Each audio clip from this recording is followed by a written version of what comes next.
Said the arrival of non-human intelligence is a very big deal. And this photo, taken in 2016, feels like one of those quiet moments where the earth shifted beneath us, but not everyone noticed. What did you see back then that the rest of us might have missed? In 2016, we didn't understand what was now going to happen, but we understood that these algorithms were new and powerful. What happened in this particular set of games was in roughly the second game, there was a new move invented by AI in a game that had been around for 2,500 years that no one had ever seen. Technically, the way this occurred was that the system of AlphaGo was essentially organized to always maintain a greater than 50% chance of winning. And so it calculated correctly this move, which was this great mystery among all of the Go players, who are obviously insanely brilliant, mathematical and intuitive players. The question that Henry, Craig Mundy, and I started to discuss, right, is what does this mean? How is it that our computers could come up with something that humans had never thought about? I mean, this is a game played by billions of people. And that began the process that led to 2 books, and I think, frankly, is the point at which the revolution really started. If you fast forward to today, it seems that all anyone can talk about is AI, especially here at TED. But you've taken a contrarian stance. You actually think AI is underhyped. Why is that? And I'll tell you why. Most of you think of AI as, I'll just use the general term as ChatGPT. For most of you, ChatGPT was the moment where you said, oh my God, this thing writes, and it makes mistakes, but it's so brilliantly verbal. All right, that was certainly my reaction. Most people that I knew did that. It was visceral, yeah. This was 2 years ago.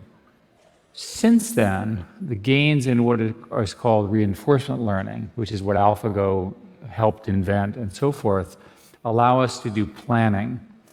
And a good example is look at OpenAI O3 or DeepSeek R1, and you can see how it goes forward and back, forward and back, forward and back.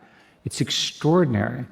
In my case, I bought a rocket company because it was interesting, and I know as one does. As one does, and it's an area that I'm not an expert in, and I want to be an expert. So I'm using deep research, and these systems are spending 15 minutes writing these deep papers. It's true for most of them. Do you have any idea how much computation 15 minutes of these supercomputers is? It's extraordinary. So you're seeing the arrival, the shift from language to language. Then you had language to sequence, which is how biology is done. Now you're doing essentially planning and strategy. The eventual state of this is the computers running all business processes, right? So you have an agent to do this, an agent to do this, an agent to do this, an agent to do this, and you concatenate them together, and they speak language among each other. They typically speak English language. I mean, speaking of just the sheer compute requirements of these systems, let's talk about scale briefly. I kind of think of these AI systems as hungry hippos. They seemingly soak up all the data and compute that we throw at them.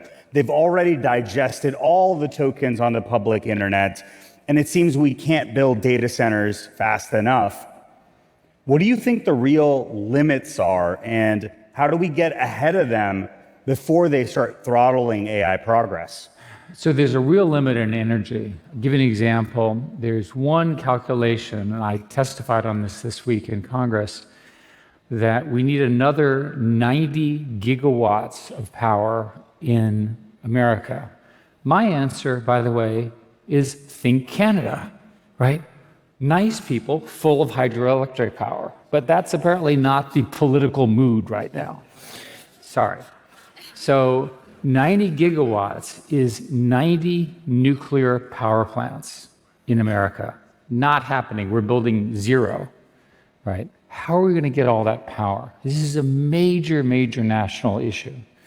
You can use the Arab world, which is busy building 5 to 10 gigawatts of data centers. India is considering a 10 gigawatt data center. To understand how big gigawatts are is think cities per data center. That's how much power these things need. And the people look at it and they say, well, there's lots of algorithmic improvements and you will need less power. There's an old rule, I'm old enough to remember, right? Grove giveth, Gates taketh away, okay? The hardware just gets faster and faster. The physicists are amazing, just incredible what they've been able to do. And us software people, we just use it and use it and use it. And when you look at planning, at least in today's algorithms, it's back and forth and try this and just watch it yourself. There are estimates, and you know this from Andreessen Horowitz reports, it's been well studied, that there's an increase in at least a factor of 100, maybe a factor of 1,000 in computation required just to do the kind of planning. The technology goes from essentially deep learning to reinforcement learning to something called test time compute, where not only are you doing planning, but you're also learning while you're doing planning. That is the, if you will, the zenith or what have you of computation needs. That's problem number one, electricity and hardware. Problem number two is we ran out of data, so we have to start generating it, but we can easily do that because that's one of the functions. And then the third question that I don't understand is what's the limit of knowledge? I'll give you an example. Let's imagine we are collectively all of the computers in the world, and we're all thinking based on knowledge that exists that was previously invented. How do we invent something completely new? So Einstein. So when you study the way scientific discovery works, biology, math, so forth and so on, what typically happens is a truly brilliant human being looks at one area and says, I see a pattern that's in a completely different area. It has nothing to do with the first one. It's the same pattern. And they take the tools from one and they apply it to another. Today, our systems cannot do that. If we can get through that, I'm working on this. It's a general technical term for this is non-stationarity of objectives. The rules keep changing. We will see if we can solve that problem. If we can solve that, we're going to need even more data centers, and we'll also be able to invent completely new schools of scientific and intellectual thought, which will be incredible. So as we push towards a zenith, autonomy has been a big topic of discussion. Yoshua Bengio gave a compelling talk earlier this week advocating that AI labs should halt the development of agentic AI systems that are capable of taking autonomous action. Yet that is precisely what the next frontier is for all these AI labs and seemingly for yourself too. What is the right decision here? So Yoshua is a brilliant inventor of much of what we're talking about and a good personal friend, and we've talked about this, and his concerns are very legitimate. The question is not are his concerns right, but what are the solutions? So let's think about agents. So for purposes of argument, everyone in the audience is an agent. You have an input that's English or whatever language, and you have an output that's English, and you have memory, which is true of all humans. Now, we're all busy working, and all of a sudden, one of you decides it's much more efficient not to use human language, but we'll invent our own computer language. Uh-oh. Now, you and I are sitting here watching all of this, and we're saying, like, what do we do now? The correct answer is unplug you, right? Because we're not going to know. We're just not going to know what you're up to. And you might actually be doing something really bad or really amazing. We want to be able to watch. So we need provenance, something you and I have talked about, but we also need to be able to observe it. To me, that's a core requirement. There's a set of criteria that the industry believes are points where you want to metaphorically unplug it. One is where you get recursive self-improvement, which you can't control. Recursive self-improvement is where the computer is off learning and you don't know what it's learning. That can obviously lead to bad outcomes. Another one would be direct access to weapons. Another one would be that the computer systems decide to exfiltrate themselves, to reproduce themselves without our permission. So there's a set of such things. The problem with Yasha's speech with respect to such a brilliant person is stopping things in a globally competitive market doesn't really work. Instead of stopping agentic work, we need to find a way to establish the guardrails, which I know you agree with because we talked about it. Yeah. I think that brings us nicely to the dilemmas, and let's just say there are a lot of them when it comes to this technology. The first one I'd love to start with, Eric, is the exceedingly dual-use nature of this tech, right? It's applicable to both civilian and military applications. So how do you broadly think about the dilemmas and ethical quandaries that come with this tech and how humans deploy them? In many cases, we already have doctrines about personal responsibility. A simple example, I did a lot of military work and continue to do so. The US military has a rule called 3000.09, generally known as human in the loop or meaningful human control. You don't want systems that are not under our control. It's a line we can't cross. I think that's correct. I think that the competition between the West, and particularly the United States, and China is going to be defining in this area. And I'll give you some examples. First, the current government has now put in essentially reciprocating 145% tariffs. That has huge implications for the supply chain. We in our industry depend on packaging and components from China that are boring, if you will, but incredibly important. The little packaging and the little glue things and so forth that are part of the computers. If China were to deny access to them, that would be a big deal. We are trying to deny them access to the most advanced chips, which they're super annoyed about. Dr. Kissinger asked Craig and I to do track 2 dialogues with the Chinese, and we're in conversations with them. What's the number one issue they raise? This issue. Indeed, if you look at DeepSeek, which is really impressive, they managed to find algorithms that got around the problems by making them more efficient. Right. Because China is doing everything open source, open weights, we immediately got the benefit of their invention and have adopted it into US things. So we're in a situation now, which I think is quite tenuous, where the US is largely driving, for many, many good reasons, largely closed models, largely under very good control. China is likely to be the leader in open source unless something changes, and open source leads to very rapid proliferation around the world. This proliferation is dangerous at the cyber level and the bio level, but let me give you why it's also dangerous in a more significant way, in a nuclear threat way. Dr. Kissinger, who we all worked with very closely, was one of the architects of mutual assured destruction, deterrence, and so forth. And what's happening now is you've got a situation where, I'll use an example. It's easier if I explain. You're the good guy, and I'm the bad guy, okay? You're 6 months ahead of me, and we're both on the same path for superintelligence. And you're going to get there, right? And yes. I'm sure you're going to get there. You know, you're that close. And I'm 6 months behind. Pretty good, right? Sounds pretty good. No, these are network effect businesses. And in network effect businesses, it is the slope of your improvement that determines everything. So I use OpenAI or Gemini. They have 1,000 programmers. They're in the process of creating 1 million AI software programmers. What does that do? First, you don't have to feed them except electricity. So that's good. And they don't quit and things like that.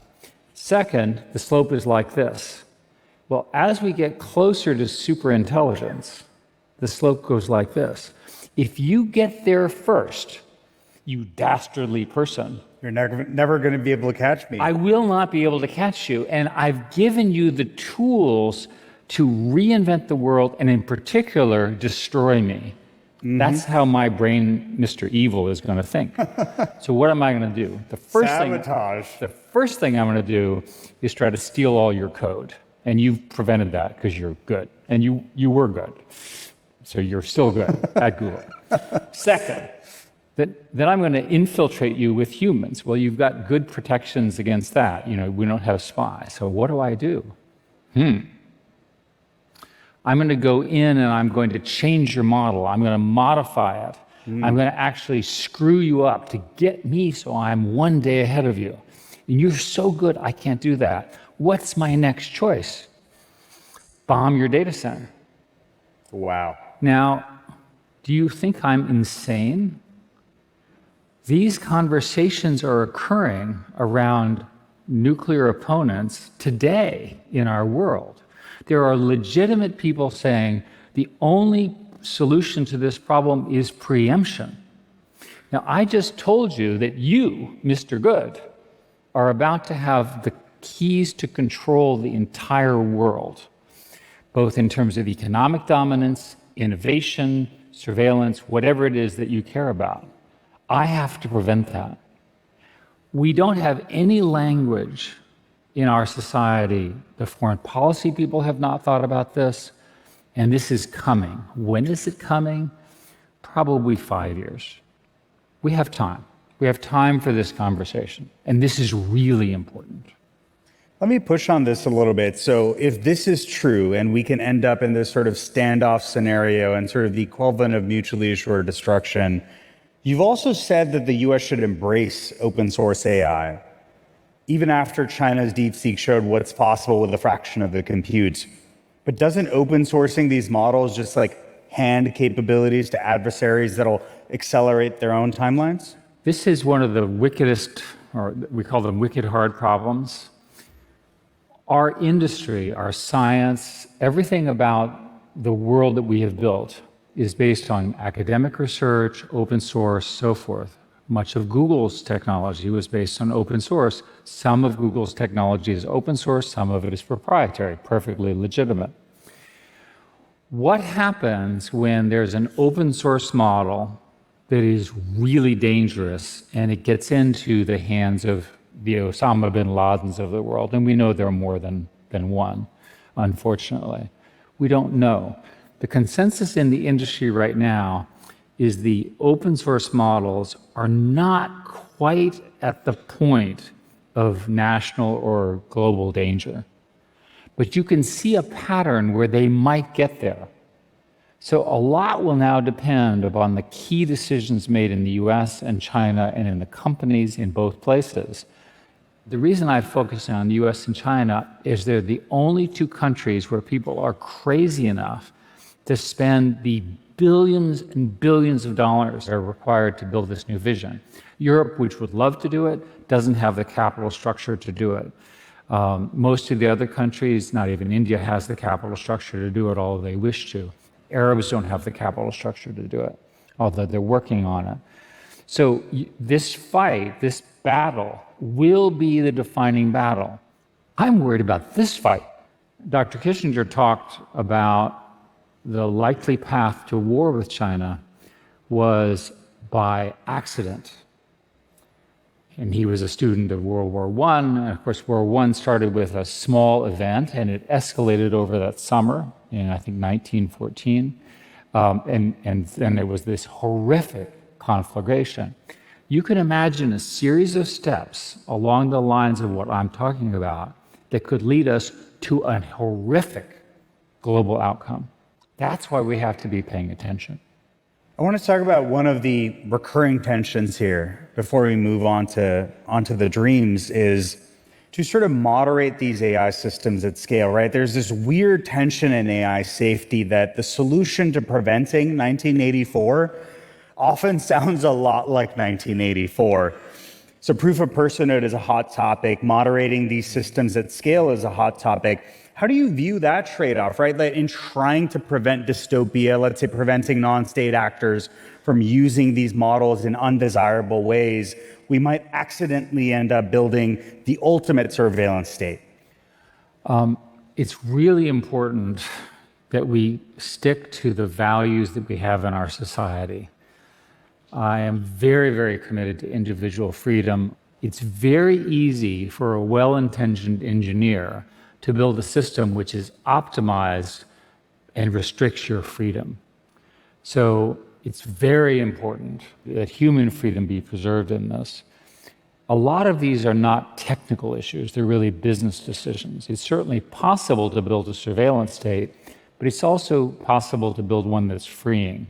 The conundrum that you're describing is because it's now so easy to operate based on misinformation, everyone knows what I'm talking about, that you really do need proof of identity.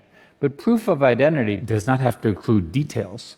So for example, you could have a cryptographic proof that you are a human being, and it could actually be true without anything else, and also not be able to link it to others using various cryptographic techniques. So zero knowledge proofs and other techniques like zero knowledge proofs are the most obvious one. All right, let's change gears, shall we, to dreams. In your book, Genesis, you strike a cautiously optimistic tone, which you obviously co-authored with Henry Kissinger. When you look ahead to the future, what should we all be excited about? Well, I'm of the age where some of my friends are getting really dread diseases. Can we fix that now? Can we just eliminate all of those? Why can't we just take these and right now eradicate all of these diseases? That's a pretty good goal. I'm aware of one nonprofit that's trying to identify in the next 2 years all human druggable targets and release it to the scientists. If you know the druggable targets, then the drug industry can begin to work on things. I have another company I'm associated with which has figured out a way, allegedly, it was a startup, to reduce the cost of stage 3 trials by an order of magnitude. As you know, those are the things that ultimately drive the cost structure of drugs. That's an example. I'd like to know where dark energy is, and I'd like to find it. I'm sure that there is an enormous amount of physics in dark energy, dark matter. Think about the revolution in material science. Infinitely more powerful transportation, infinitely more powerful science, and so forth. I'll give you another example. Why do we not have every human being on the planet have their own tutor in their own language to help them learn something new, starting with kindergarten? It's obvious. Why have we not built it? The only possible answer is there must not be a good economic argument. The technology works. Teach them in their language, gamify the learning, bring people to their best natural names. Another example, the vast majority of healthcare in the world is either absent or delivered by the equivalent of nurse practitioners and very, very sort of stressed local village doctors. Why do they not have the doctor assistant that helps them in their language treat whatever with, again, perfect healthcare? I can just go on. There are lots and lots of issues with this world of the digital world. It feels like that we're all in our own ships in the ocean and we're not talking to each other. In our hunger for connectivity and connection, these tools make us lonelier. We've got to fix that. Right? But these are fixable problems. They don't require new physics. They don't require new discoveries. We just have to decide. So when I look at this future, I want to be clear that the arrival of this intelligence, both at the AI level, the AGI, which is general intelligence, and then superintelligence, is the most important thing that's going to happen in about 500 years, maybe 1,000 years in human society, and it's happening in our lifetime. So don't screw it up. Let's say we don't. Yeah. Let's say we don't screw it up. Let's say we get into this world of radical abundance. Let's say we end up in this place and we hit that point of recursive self-improvement. AI systems take on the vast majority of economically productive tasks. In your mind, what are humans going to do in this future? Like, are we all sipping pina coladas on the beach, like engaging in hobbies? You tech liberal, you. I You must be in favor. You must be in favor of UBI. No. Look, humans are unchanged in the midst of this incredible discovery.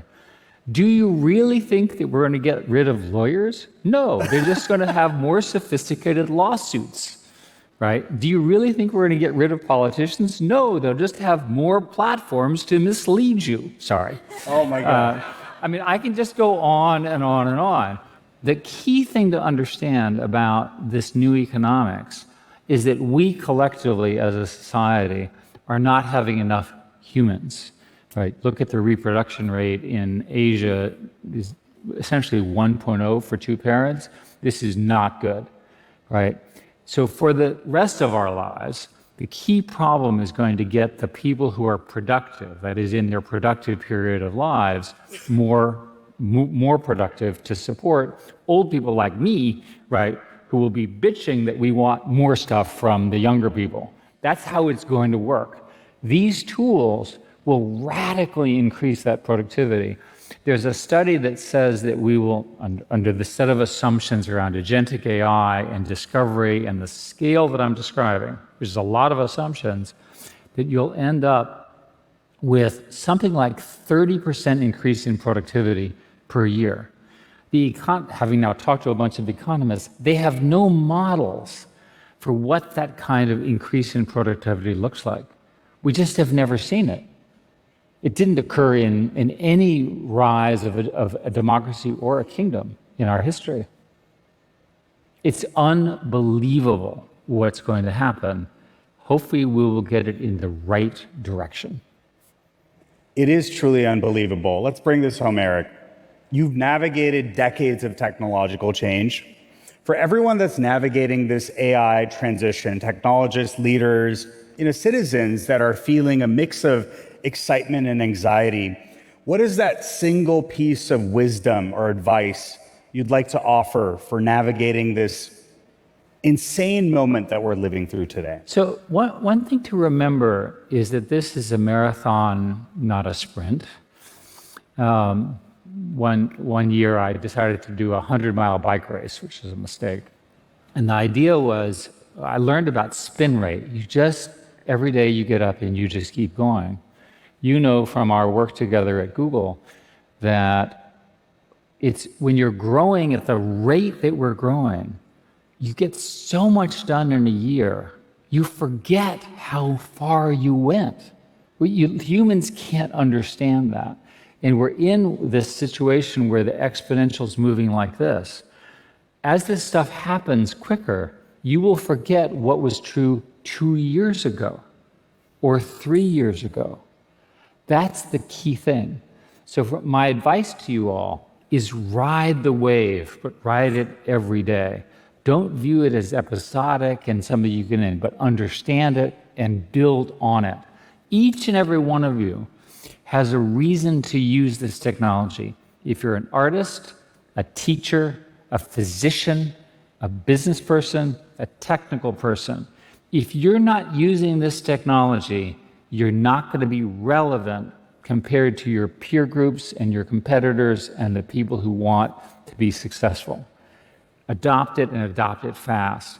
I have been shocked at how fast these systems, as an aside, my background is enterprise software. And nowadays, there's a model protocol from Anthropic. You can actually connect the model directly into the databases without any of the connectors. I know this sounds nerdy. There's a whole industry there that goes away because you have all this flexibility now. You can just say what you want, and it just produces